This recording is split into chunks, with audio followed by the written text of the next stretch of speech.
The man amongst you, please my young brothers, please don't fall for the fitna of the street, man. This deed will make a man out of you. The street will only make a thug out of you.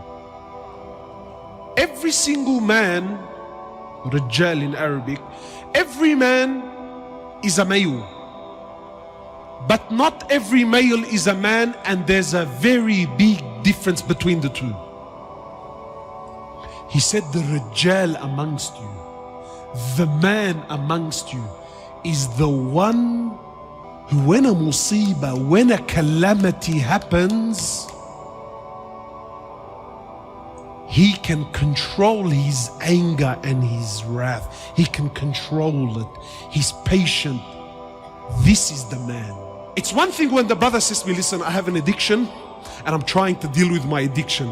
Wallahi, I will appreciate it. Look, the man knows he has a problem. No, but I have an addiction and I'm in denial about my addiction, and I try to use deen to justify my actions.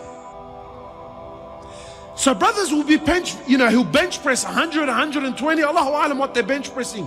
He'll bench press amazing weight and it's recorded and Snapchatted. But the same brother cannot lift a blanket for Fajr. You know, my brothers, a Rijal is not determined by his ability to fight or his physical or this. That's not how a Rijal is determined. But for me, above all, a real man is realistic and down to earth and understands that you can't have the pie and eat it too. Have you heard this saying? It's an English saying. They say you can't have the pie and eat it too. Yeah, you can't have everything, brother. And we're trying to have everything.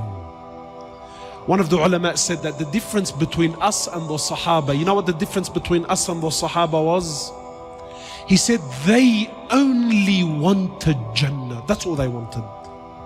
We also want Jannah. You see the difference? They only wanted Jannah. We also want Jannah. You see, a real man is realistic. A real man is realistic. A real man knows and understands that if I'm gonna be a Rijal, see, to be a man, like I said, it's not a taru. It's not something you get. To be a Rijal, these are decisions you have to make. They're sacrifices you have to take. And this is a lifestyle. It's a lifestyle that you have to live. And a real man and a real Rijal understands that if I'm gonna be a man, I can't be anything else with it. It's either a man or something else. Where am I going with this? A real man is realistic. He understands that when I get married, that when I have children, that when I take on a job, that when I give my word, when I make a commitment, there are sacrifices that have to be made.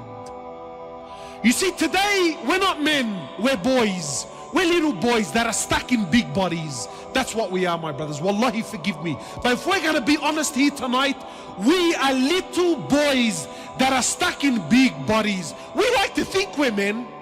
We like to think we're men. But when you go by the criteria of Allah and His Prophet, we're very far from it.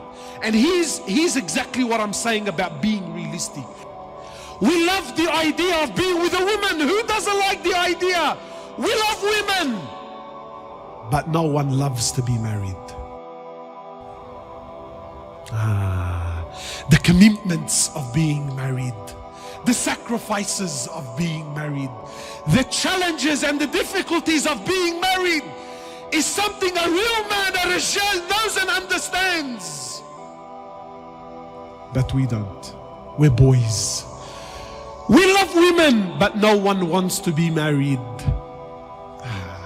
And understands that in marriage, it's not all rainbows and lollipops. It's difficulties. Yeah, there's good times, no doubt. But there's hardship. And that's why it's half your deen. It's half your faith. We love kids, but no one wants to be a father. Your ability to have children doesn't make you a man. Your ability to raise those children, your ability to father those children, that's what makes you a man, bro. We love money, but no one wants to. No one wants to work, bro. That's why drug dealing and being a runner is so appealing to the young boy. Everyone loves Allah, but no one wants deen. Brother, how can you love Allah but not have deen? No. So now there's this sick culture. Have you noticed this culture? Brother, you don't know what's in my heart. My iman is in my heart, brother. My relationship with Allah is in my heart. So now this idea of the heart, it's very poisonous. Why? Because it comes through. Brother, do you know what's in the hearts? No, I don't know what's in the heart. But really he's hiding his hypocrisy with this. Everyone claims they love the Prophet, but no one wants his sunnah. We love Jannah, but no one wants to die. Tell me, my brothers, is this the quality of a man? No, it's not the quality of a man. A man is realistic. A man is realistic. A man is honorable. You know what this ummah is suffering from, my brothers? Trust me, it's not knowledge.